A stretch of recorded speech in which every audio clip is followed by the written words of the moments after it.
what are we doing in the black community? The number one consumer of a Mercedes-Benz is us. Us. The number one consumer of a Gucci and a Louis Vuitton, us. And they don't even advertise.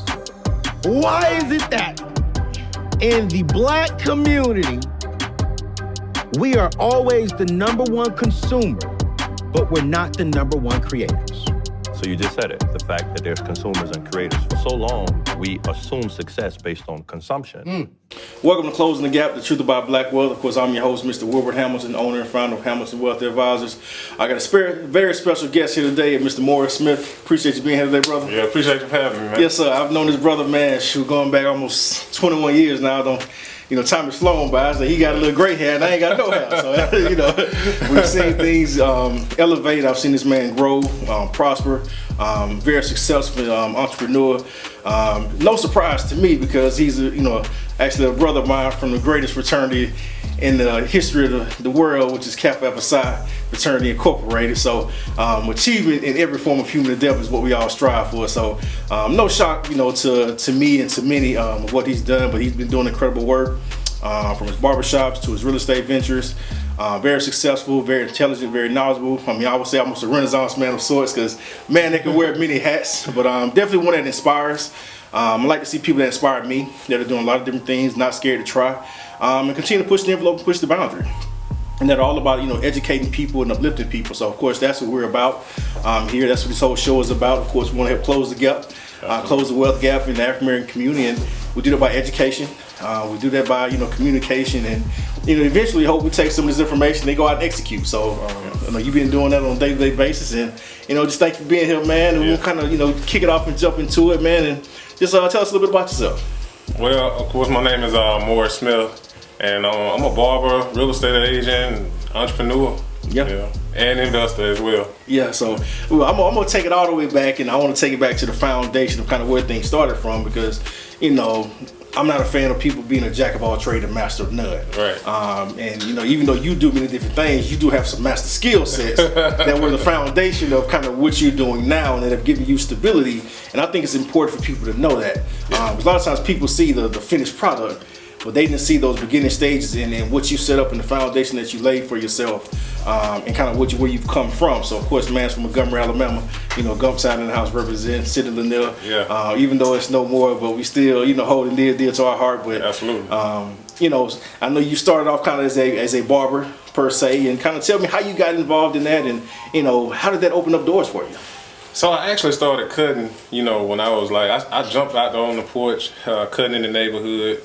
13, 14 years old, messing up people's heads, and then, I just stuck with it. I never gave up. I was cutting, in barbershops when I was like 16, when I was in high school, but I was hopping around, just trying to find my place. Yeah. And I just stuck to it, and, college, I really got better at cutting. I remember just sitting around watching, in particular, a guy that was very good at cutting hair. He used to have about 20 to 25 heads. So all the Alabama players just sitting there, and I'm watching and I'm learning and I'm just taking it all in. So I was able to, perfect my craft as well.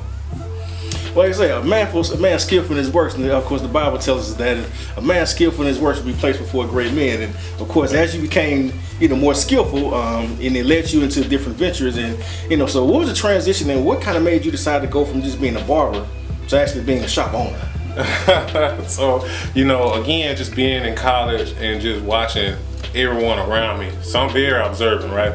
So there was a guy, whose shop I used to work in. He was an older guy. And I used to just see him grind, from working at B.F. Goodrich to cut hair. And that motivated me. He owned his own shop, but I saw how he was making money and he was well off. Sometimes you see people, they're well off, but they're not talking about it, they're not loud about it. And he was one of those people. So that motivated me. And just being in the shop, there was a lady that used to come to the shop all the time, and she was always, hey, you need to get your real estate license. She was a real estate broker. And she just was adamant about it. So, I decided to tell her, let me go see what she's talking about. I went and got my real estate license right out of college. And I did all this right out of college. I got my opened up my first barbershop in Tuscaloosa, Alabama. I was 22 years old. So all this stuff that I did it at an early age. The real estate company, where I went to get my real estate license at, was walking distance from my barbershop. Oh, wow. Yeah. So I was able to walk over there and, take my courses and, took the courses, and eventually I passed the test because I failed the test 2 times. Okay. Third time I ain't tell nobody. I just went and took the test. Third time a charm. Yeah, third time a charm, man, and I just hit the ground running with the real estate. Okay, well, Yeah. hey, no passion, and say passion equals profit is what we like to say, but my biggest thing, what I hear is, faith without works is dead. Absolutely. A lot of people speak about it, not everybody be about it. Yeah. So the fact that you jumped off the porch, that's the first step.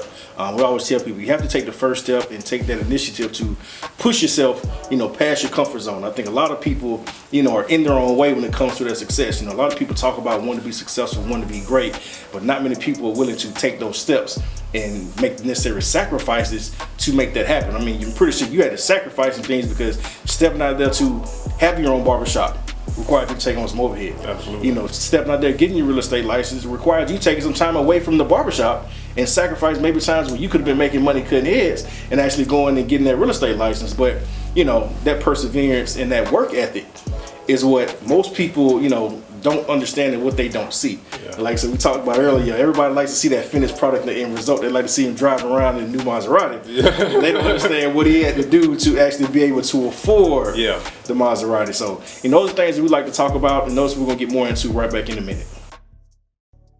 Welcome to Hamilton Wealth Advisors, where our goal is to change the financial landscape of the African American community by providing the best of the best in financial professionals to help close the gap on financial wellness, wealth creation, and wealth transference. We're continuing to expand and grow our reach and add qualified advisors to our team. Help us to teach our community how to create generational wealth. We're looking for passionate, selfless, and professional advisors that pride themselves in the core beliefs that education plus expertise leads to proper execution. So if you think this opportunity may be for you, ask yourself this question: what is your why? And if the answer is you want to be a professional, successful advisor that makes a positive impact in the lives of all you come into contact with, contact us about joining our team today. As we look to move forward, continue to be a blessing to those who would never come into contact with by creating a successful financial plan today.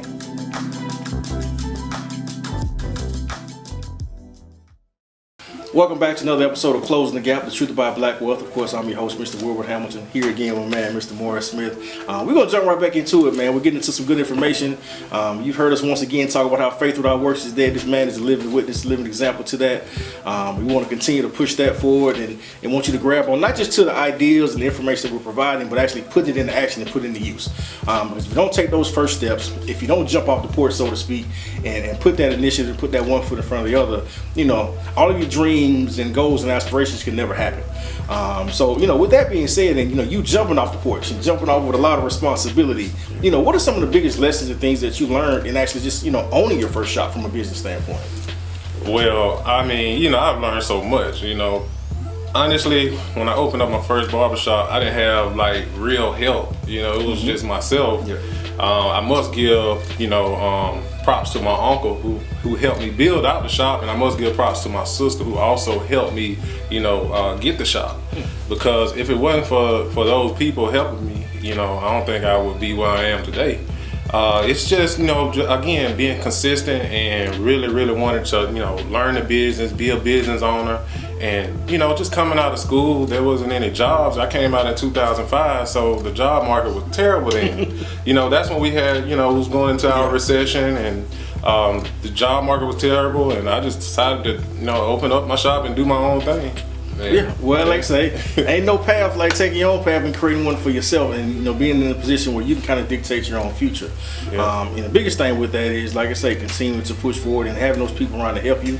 A lot of people, they want help, but don't realize that people won't extend their help until they see you start moving first. Yeah. Once people see you moving, other people will join in and help you push the car once you start pushing. But if you sit in the car and that car ain't moving, ain't nobody coming to help you push while you sitting on the inside. And another thing I learned too is sometimes you have to ask for help. Some people don't like to ask for help. It is okay to ask for help. If you need help, ask someone. There's plenty of people out here that will help you get to where you need to get to? I think that's one of the biggest lessons I had to learn personally, because I'm one of those people that don't want to ask for help myself. I want to be a person that does it all and seems like they have it all together. And of course, and this is the things that we talk about here, probably every episode, is that, trying to get out of our own way.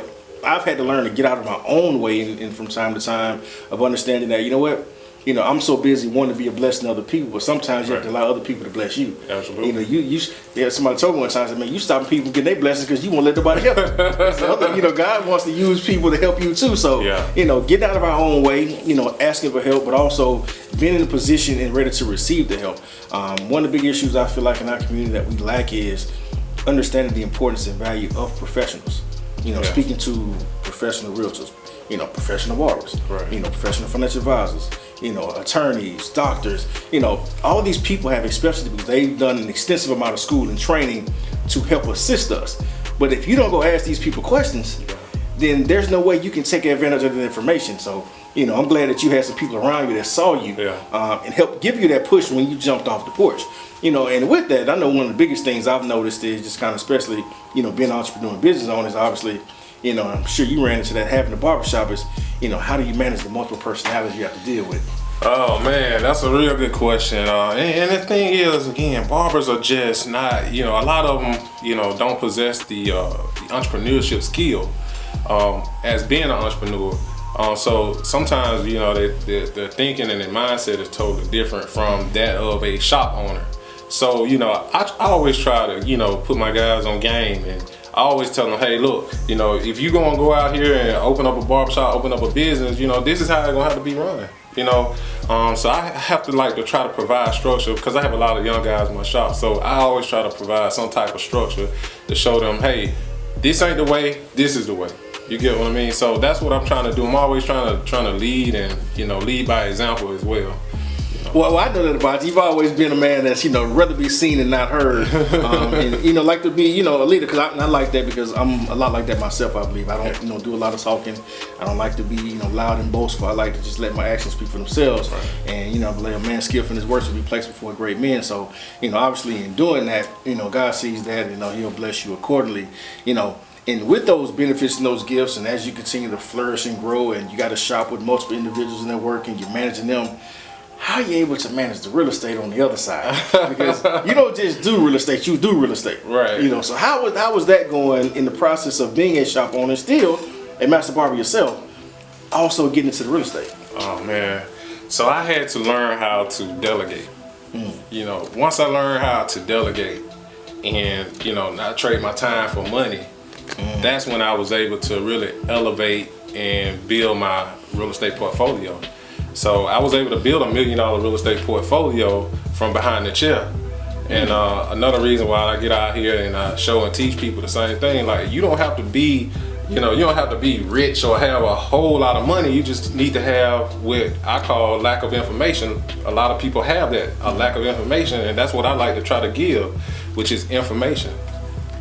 Well, man, that's amazing. I mean, to build a successful, $1 million real estate portfolio from behind the chair, I mean, that's a bar in all to itself, and that's something I definitely want to dive into. And what areas of real estate were you looking at? I mean, were you, did you get out, obviously getting your real estate license? Obviously, the first people saying you're going to help people sell their homes or helping people find homes to purchase. So, what area of real estate, were you gravitated to when you kind of got in? So when I first got in, I was doing sales. I was a realtor, and I was out selling houses, but I also realized too that it was a lot of work involved in that. You just rip and run around town, and I was like, it's gotta be a better way. And it just so happened that I came across a lot of investors as I was selling. And I will never forget, it was a guy who I came in contact with, and he had 25 houses. And mind you now, he was just just an average working individual. He, worked at a factory out there in Tuscaloosa, but he owned 25 houses. And that right there motivated me along. He owned 25 houses, but all of them were paid off except like 4 of them.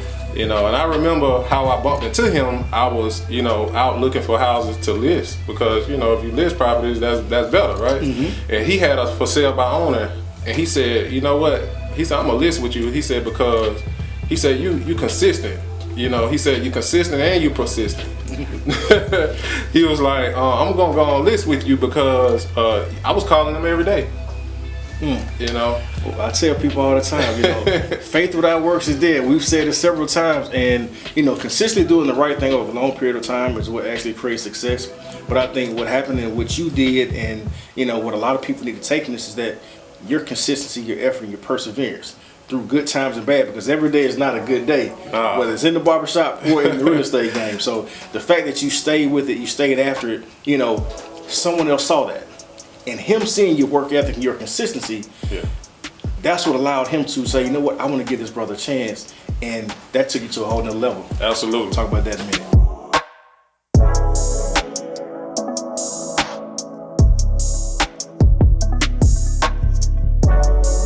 What are we doing in the black community? The number one consumer of a Mercedes-Benz It's us. us. The number one consumer of a Gucci and a Louis Vuitton, us. And they don't even advertise. Why is it that in the black community, we are always the number one consumer, but we're not the number one creators? So you just said it, the fact that there's consumers and creators. For so long, we assume success based on consumption. Welcome back to another episode of Closing the Gap, the truth about black wealth. Of course, I'm your host, Mr. Wilbert Hamilton, owner and founder of Hamilton Wealth Advisors. Here with Mr. Morris Smith, we've been having an amazing time. He's been giving a lot of great information, dropping a lot of gems, and you know, I know something that a lot of us are eager to hear about. I'm actually eager to learn more about myself because I'm very much not a real estate guy from the standpoint of just not knowing enough about it. You know, I'm definitely a fan of what real estate can provide from a tax saving standpoint, appreciation standpoint, and also from an asset standpoint, because it is one of the most significant and major asset classes, in the United States of America, honestly speaking. So, I'm eager and wanting to learn more myself. And I'm glad I got this brother here to share some of his knowledge and wisdom, but, and kind of how he got in the game and started, accumulating his real estate portfolio. But when I saw the guy who was doing the houses and stuff in Tuscaloosa, that motivated me to go out and start investing on my own. And what I did was I came up with a strategy and a plan.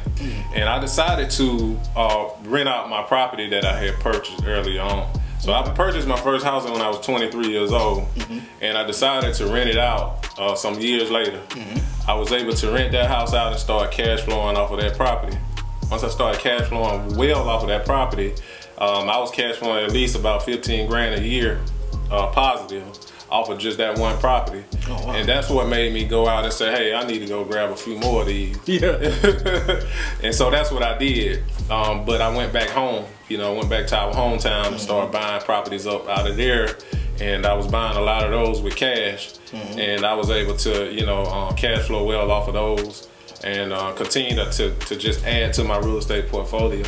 Okay. Yeah. So as you're starting to get more into the real estate, of course, the more you get into one thing, the less you probably are involved in another. So, how was it delegating, not just from a real estate standpoint, but from a barbershop standpoint? Yeah, so now I only work like 3 days a week in the barbershop. So I use a lot of my other time into real estate, like the first part of the week, and also creating content and, things of that nature. So that's how I've been able to delegate, and also, hiring like an admin to handle a lot of my, day-to-day operations.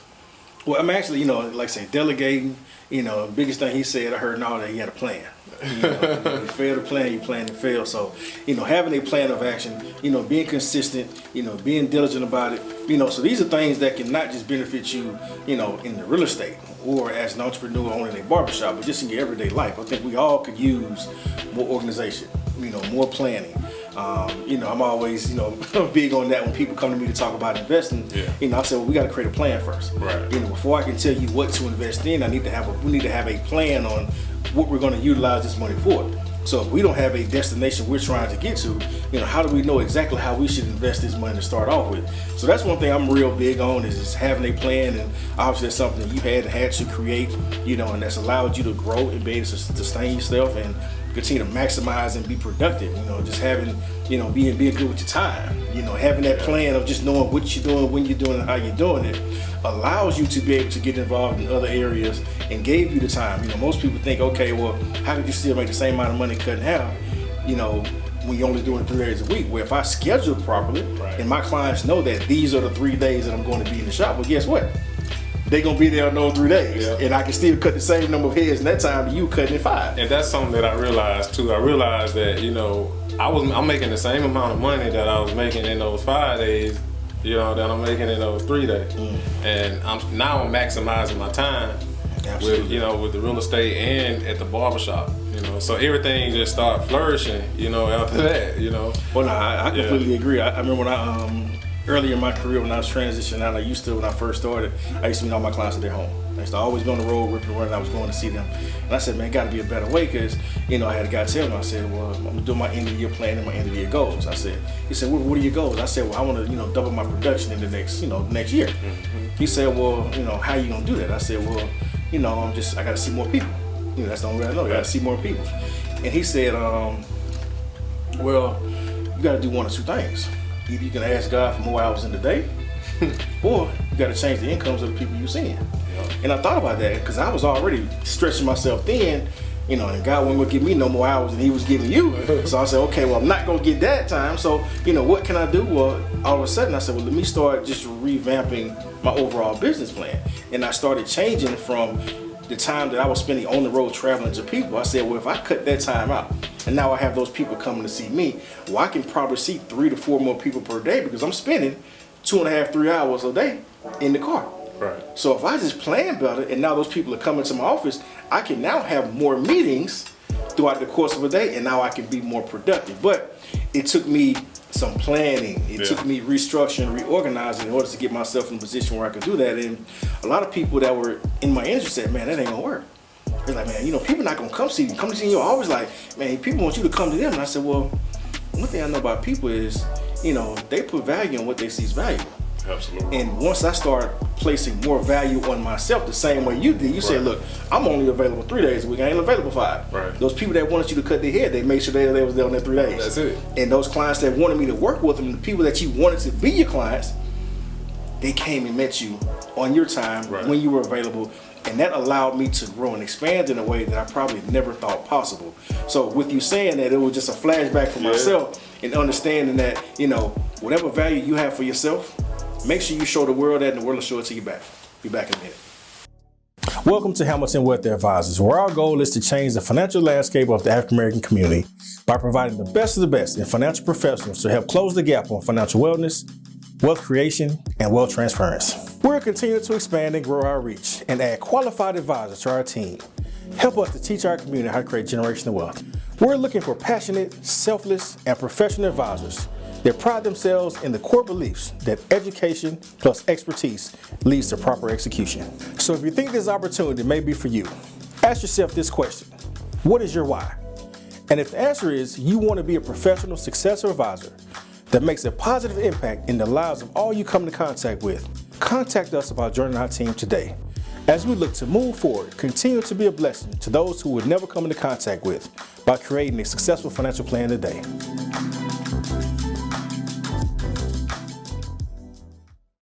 Welcome back to Closing the Gap, the truth about black wealth. Of course, I'm your host, Mr. Wilbert Hamilton. Here again, of course, my man, Mr. Morris Smith. Man, we've been having a wonderful time today. A lot of enlightening information, learning about how we continue to grow and get better, and hopefully share some information with you that you can utilize in your day-to-day lives to help, you know, push you forward and, you know, jump off the porch, so to speak, and chase your dreams and aspirations. So, more, we've been talking a lot about just real estate and how you kind of got in, and, you know, you started cash flowing some properties. You got better organized, you hired some assistants, you start putting some admin in place, and increase your productivity at the barbershop, you increase your productivity, you know, from a real estate standpoint. So, you know, once you got, you know, comfortable, you know, with how you're running the barbershop and, you know, what you were doing, you know, from a real estate standpoint, you know, what other areas of real estate did you get into after you started, you know, just from becoming a realtor, you know, what other areas of real estate kind of attracted you, you know, from that standpoint? Well, you know, of course I was investing in single family homes, but I also partnered up with some other real estate investors as well, multi-family units. So, you know, currently, you know, collectively I own over 30 units, you know, because we have a 22 unit, you know, that I'm a part and investor on as well.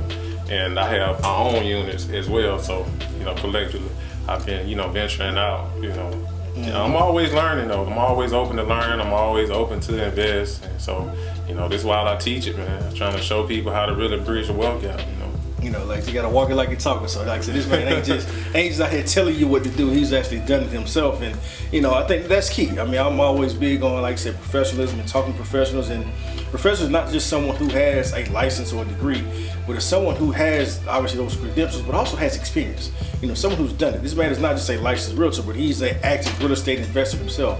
Owns multifamily units. You know, has rental properties himself. Has done fix and flips and everything else under the sun. So he can actually tell you how to go about whatever it is you're trying to do from a real estate standpoint from A to Z. And I think it's important to seek out those professionals that actually have done it, and you can see a track record versus someone who's just trying to tell you about it. A lot of people like to tell you how to do something, but can't show you what they've done. I don't believe a tree bears fruit. A good tree bears fruit, and if you can look at that tree and you don't see no fruit, then I'm a person that says, you know what, I don't want nothing off that tree. That's not a person I'm going to follow. So, I'm just thankful and glad that you are here. You're extending yourself, and I think the biggest key that what I heard from what you just said is that you're always open to learn. Absolutely. I think a lot of times people can be too closed-minded. They can get to a point where they think they know it all and nobody knows everything. I don't know everything there is to know about financial advising. I don't know every investment under the sun, but I have to be willing to learn. You have to be willing to put those resources around you. Like you said, you have those partners that you work with that can bring you into other areas that you may not be as familiar with, but it's allowing you opportunity to grow. So, not only that, they also, I'm learning how to, raise capital and, and if you want to be rich out here, I tell you, you want to be rich, millionaire, wealthy, you got to raise capital, man. You got to raise capital, and you got to go to these neighborhoods and buy them up, and that's what they doing. So if you want to get to that point, that's what you got to do. And so I'm learning all these things of how to really organize and orchestrate those things. So I'm always learning. Every real estate deal is a different deal that I'm always learning on. Well, absolutely. Ain't no job like on-the-job training. Experience is always the greatest teacher. So, you got to, like I said, you got to jump off the porch and go after it. If you never jump off that porch and go find out for yourself, you'll never know. Because I always tell people, for me, I think it's best to almost find out what you don't like before you find out what you do. Yeah. Once you find out what you don't like and you find out what not to do, it's a lot easier to navigate away from it and start getting better results. So, I think those are things that, people fail to learn because, like you say, they always say, you show me one successful person that's never failed. Every successful person that's failed at something, they've made some mistakes, but they didn't stop there. They didn't quit. I mean, you jumped off the porch, but like you said, you did every head you cut wasn't the best head. You got better over time. Every real estate deal actually wasn't the best deal, but you had a chance to learn from those mistakes and learn what not to do. But the fact that you were persistent and you stayed after it, that's what allowed you that consistency and that sustainability that has brought other people to you. So, here on the show, we always talk about, your gift making room for you. And I believe when people, you find your area and find your gift, it's a lot easier to create multiple streams of income. I think where people fail at, and we have a lot of in our community now, is people being jacks of all trades and master of none. They don't have one consistent flow of income, one steady stream, and they're out trying to do a bunch of other different things and what's creating chaos. God is not an architect of confusion. So we understand, why we can't have success doing multiple things is because you haven't mastered one thing.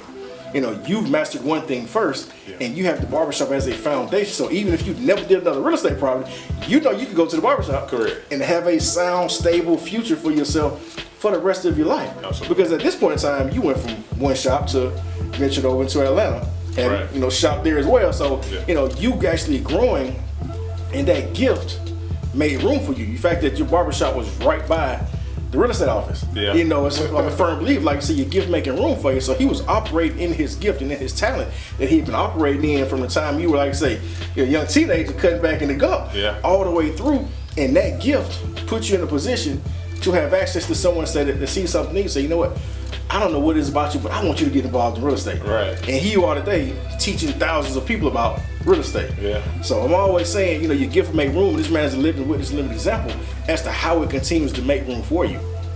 And I must say that the journey was fearful. It was very fearful. I was scared, even when I opened up my first shop, I was scared, just walking up and down that sidewalk, trying to make a decision on if I'm gonna make this a barbershop. I didn't have a lot of money, so I was, that little $5,000 I had. Hey, it went to work. It went to work. Well, like I say, the fact that you went for it. You know, I always tell people we have to start to understand the difference between being fearful and uncomfortable and having that gut feeling of something not being right. I think that's something that we have to start to distinguish between the two, because all of us have a natural intuition as to when something doesn't feel right.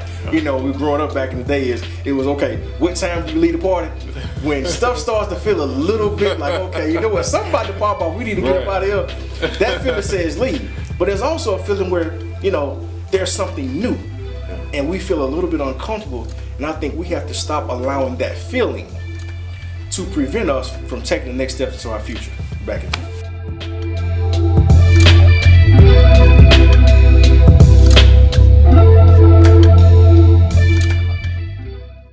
What are we doing in the black community? The number one consumer of a Mercedes-Benz Who's us? us. The number one consumer of a Gucci and a Louis Vuitton, us. And they don't even advertise. Why is it that in the black community, we are always the number one consumer, but we're not the number one creators? So you just said it, the fact that there's consumers and creators. For so long, we assume success based on consumption. Welcome back to Closing the Gap, the Truth About Black Wealth. Of course, I'm your host, Mr. Wilbert Hamilton. I'm owner and founder of Hamilton Wealth Advisor here. Mr. Morris Smith, man, been a wonderful day, man. I've been educated, I've been learning, I've been taking it all in, trying to figure out how to take some of the information, some of this knowledge and wisdom and start to apply it in my life and, you know, push myself forward and jump off the porch, so to speak. But I want to kind of get into some things that you're doing now, man. I mean, of course, I was blessed to be a part of a seminar you had a couple years before. I think that was kind of pre-COVID, right before COVID was kicking off, and really didn't know where things were going. But had a seminar, and I was blessed to be a part of it. And you were enriching lives and, you know, educating people. And of course, you know, that's what I'm, you know, all about. Wanting to see, you know, us, you know, close the wealth gap by, you know, educating information and then hopefully taking action. So kind of tell me, you know, where that came from and, you know, where that started. Well, it started from, you know, I really wanted to rebrand myself, right? So that's why I came up with Beyond the Clippers. You know, a lot of times when you just cutting hair, man, that's all people know you for. And all people knew me for was he's a barber. But nobody knew that I was a real estate agent. Nobody knew that I was, you know, investing. Not that I cared, but, you know, I wanted to rebrand myself and come out and show people really how to do this stuff, and, you know, and how you can be just an ordinary individual. And that's what I'm doing, you know, out here teaching it, out here doing conferences, seminars, and doing my mentoring and coaching as well.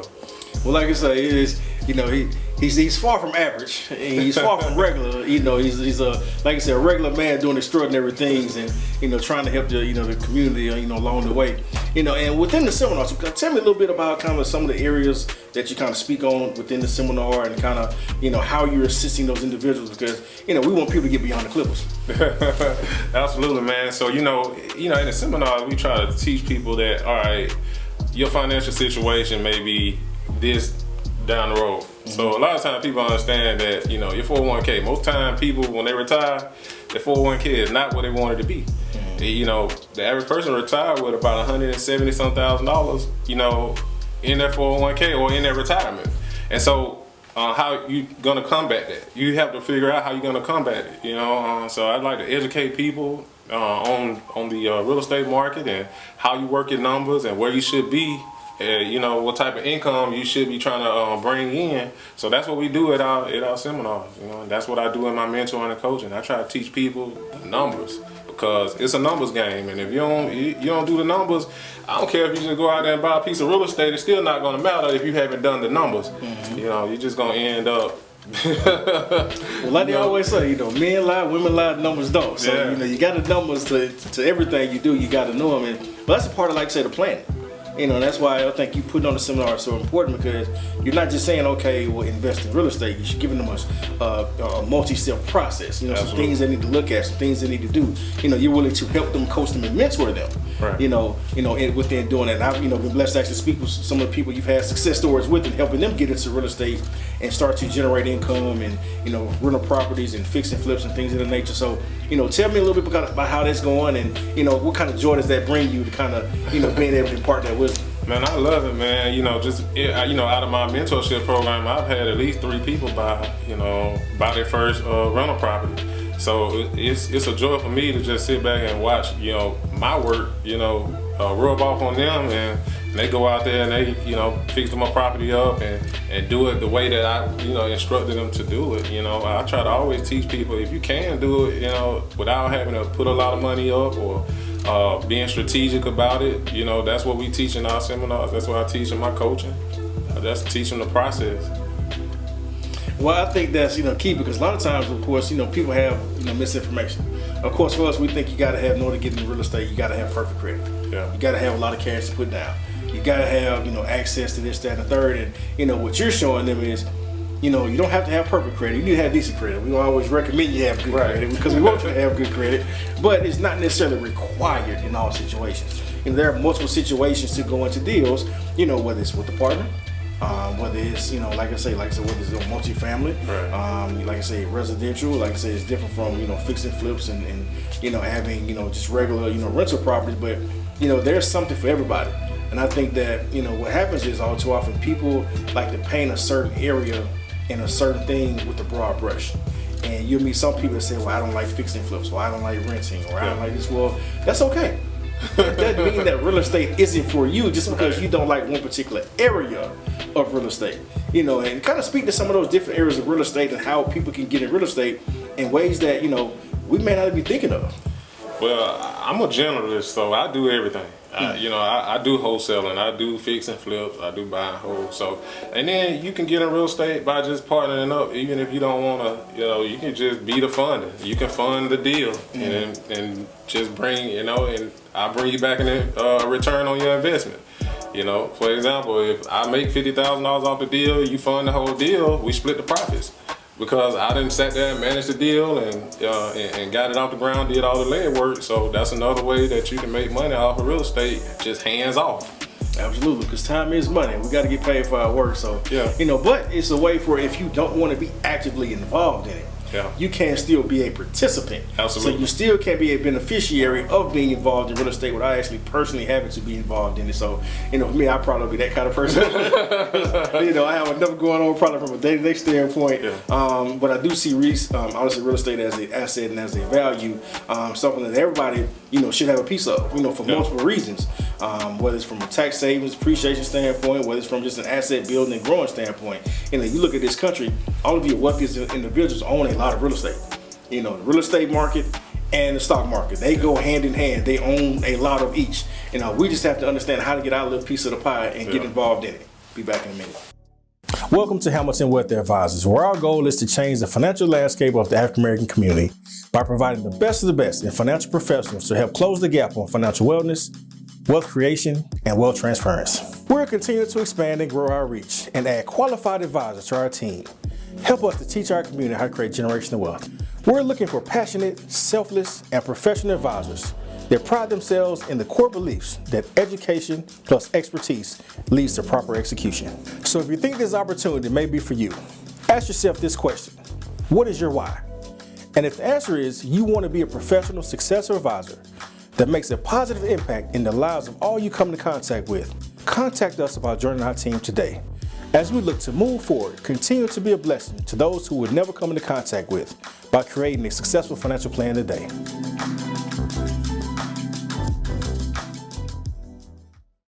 Welcome back to Closing the Gap, the Truth About Black Wealth. Of course, I'm your host, Mr. Wilbert Hamilton. Here, Mr. Morris Smith, man, he's been blessing me all day long, dropping gems on me, and I'm just trying to take it all in and hopefully use some of his real estate knowledge and hopefully maybe give myself a few pieces of property here and there, you know, now and into the future. So, you know, man, I'm thankful that you're here and sharing information and your wisdom. I'm thankful for what you're doing for the community and doing the same and wanting to be, you know, a blessing, because I truly believe in, you know, we're all blessed to be a blessing to others and help others, and that's why you continue to receive blessings. But, you know, with that being said, you got, you know, Beyond the Clippers, and you have your mentoring and coaching program, and you have, you know, your barbershop, so you got a lot going on. So it's kind of, you know, where do you see, you know, Beyond the Clippers and your barbershops, where do you see that going in the future? Well, like I said, you know, the barbershop definitely my foundation. So I'm not getting rid of the barbershop. The barbershop gonna be around. And Beyond the Clippers, man, I just see us, you know, in the future just continue to grow, continue just to grow my platform, and just continue to roll out content and continue to just do what I've been doing. You know, I don't plan on stopping anytime soon. You know, and as far as, you know, business ventures goes, I've been looking into franchises and really trying to, be like a venture capitalist and go out there and, buy up some other businesses, man. So we can keep the legacy going even when I'm not here, you know what I mean? So that's the biggest thing for me, my last name and letting it still linger on when I leave here.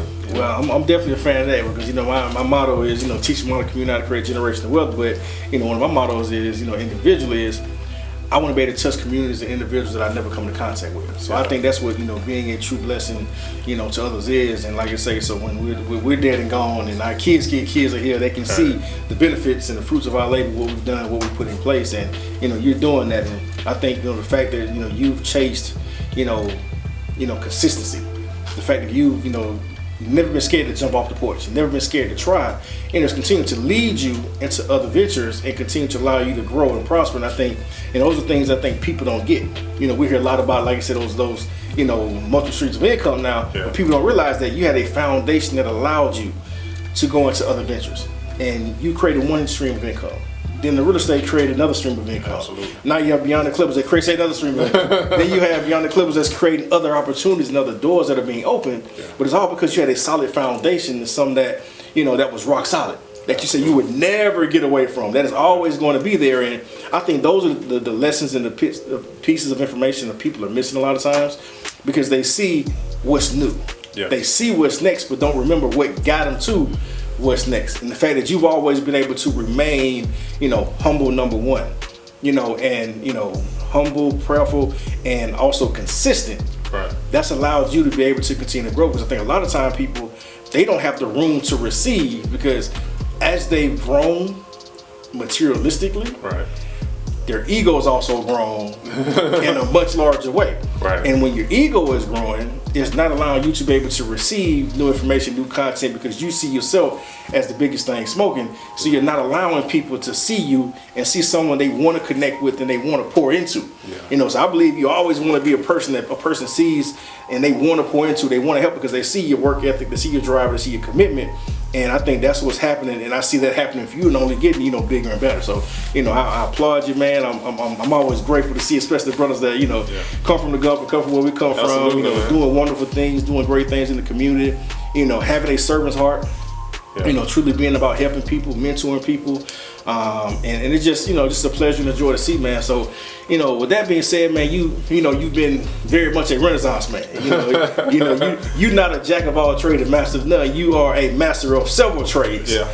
And still growing to become masters in others. So with you doing so much, now of course married man, family man, all the good stuff. Yeah.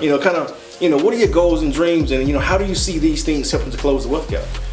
Well, I think just being able to be a husband and being able to take care of your family, that's major to me. You know what I'm saying? You being a family man, I'm sure you can attest to that. And one thing too, I appreciate all your works that you've done over the years by helping our people in our community. Because I feel like, that's something that we, really need to, take heed to and understand that, that's major in our families. And, we, a lot of times, we, wasn't taught a lot of these things. Wasn't taught, I know I didn't see it growing up. I didn't see, married family and things like that. I just saw TV. The Cosby Show, but other than that, I think that, all those things are major key components to, bridging the wealth gap, buying a home, things of that nature that wasn't even taught to us, at a young age. And I wish that, they would have, even explained that to us some sort of way about, bridging the wealth gap or about buying a home. You can bridge the wealth gap, by buying your personal home. And I think that's where you probably need to start at. If you want to help bridge the wealth gap, that's probably where you need to start at for sure. Well, what's crazy, they've done a number of studies on, what they can do and what things help close the wealth gap and what things help build wealth. And it's no surprise that two of the things that weren't taught and shown to us probably the most in our communities, even from TV as a reflection, is marriage and real estate. Yeah. Those two entities have been the largest wealth generators in history. Absolutely. The reason why is because two incomes is always better than one. Always. So if you can have two incomes, then you have a plan and a foundation, and you're living on one, that means you have a whole nother income. So if I can take care of my home and I can pay the bills for my house, I don't know how everybody else do it, but that's for me and my house. Right. And I believe that the man is the head and the woman, you know, if I was the man, that doesn't mean that you be a dictator, but that Right. means that, you know, I believe in having a responsibility to make sure I, you know, protect, provide, profit, and priest over my home. So I have to do those things. So, you know, in doing that, if I can take care of all of those necessities, Right. the roof over head, the, you know, food on the table and those things. Now my wife is working, she's successful in her own right, she's prospering, she's growing. Now her income, we can invest. Right. Now we can get a better home. That home be a greater investment, which leads to greater wealth. We can take her money and invest more into the market and do different things. So, you know, marriage being one of the greatest wealth building tools ever that was never taught to us, Right. and has actually been torn down in our community probably more than anything else. Absolutely. And then also, of course, real estate. You know, they've never taught us how to buy real estate. They're still not teaching us how to buy real estate, which is why it's amazing. I'm always grateful and thankful that, you know, you're doing what you're doing because you're bringing information, insight, you know, to people in general, and I mean to people like me, because I'm not a real estate guy per se, so I'm being educated, and my goal is to bring, you know, from a financial standpoint, stock market standpoint, you know, financial advising standpoint, bring that same kind of information to our community. So when you have other professionals with the same servant's heart, you know, putting that type of good information and good energy out there, and it's all here to help us close the wealth gap. See you next time.